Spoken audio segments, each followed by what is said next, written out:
Hey, this is Dave Gardner from basiclacrosse.com and lacrossecommandments.com. Just going through some basic wall ball drills. If you have a wall anywhere near your house, whether it's a brick wall, I'm at a middle school, and this is a pretty tall wall, so depending on if you're on a tall wall or short wall, is really going to play a role in how you actually do wall ball. If it's going to be more low passes, of course, or high passes, depending on how far you can get as well.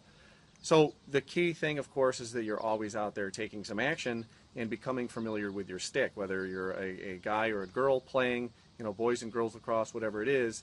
The key thing is to become very familiar with the stick, and the more repetitions you get, the better you're going to be. So I'm just going to go through a series of different types of wall ball drills that I've used since I was little that have helped me, make the varsity team, make college teams, and play all the way up until my life now, and now I've been a coach for many years, and these are the same things that I teach my players as well. So they are some of the basics of lacrosse and some of the basic skills that you need, of course, to be able to use both your hands is a very integral part of the game. Whether you're right-handed or left-handed, you want to become familiar. Now, of course, you're going to be typically starting out with a dominant hand, and the hand that you're dominant with, typically the hand that you write with, is usually the hand that's on top when you start out. So, this is my left hand, so my left hand is going to be on the top if I'm going to be a left-handed player.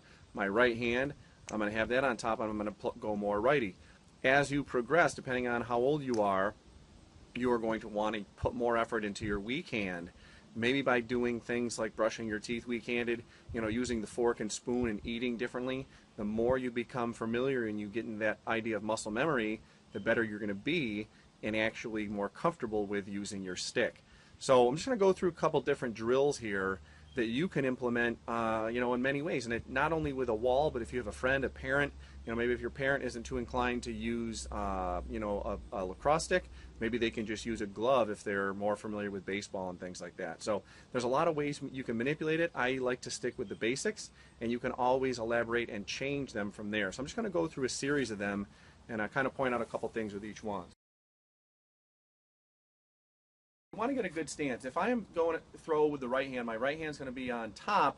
I want to have my left leg forward. Just like if you were to throw a pitch, if you were playing a throw sport, whether it's baseball, softball, football, whatever, I'm going to lean with my left leg and I'm going to throw forward. So, I got that leg coming up.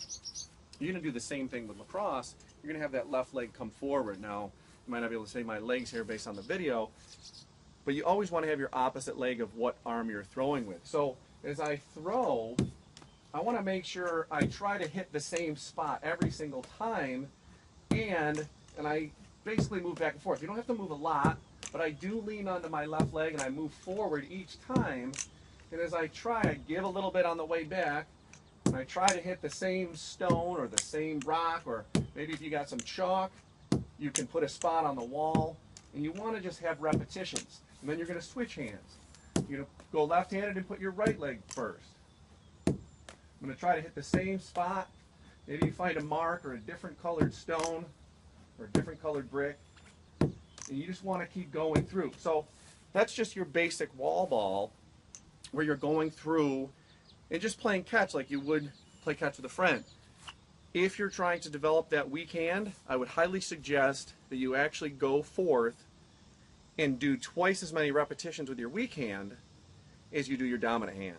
And you'll start to see over time that it becomes better. Now, if you're just starting out, if you're just becoming familiar, the ball can be hard. What you might want to do as well is maybe wear a helmet, wear your gloves. I would always suggest using those so that you get familiar with the actual equipment. I'm going to show you some of my drills and doing wall ball with the equipment on as well. I brought that today too. The other thing I would suggest is maybe using a foam ball or a tennis ball. You can still practice the motions, but instead of getting hit with the ball and getting hurt and then becoming afraid, or maybe if you're teaching other kids, and if they're younger, maybe they're your own children, what happens is they start to become afraid of the ball, and you want to realize that the ball is not really going to be something that they should be worried about, even though they have to be aware of it. Okay, it is heavy, it is hard. They've changed some regulations to make it softer because of injuries, but over the years I've got hit with this thing many, many times in the shins and the back and the helmet, wherever. So those are just some of the basics. So that was just the first one. Look forward to the next video where you're going to see some other ways to do wall ball.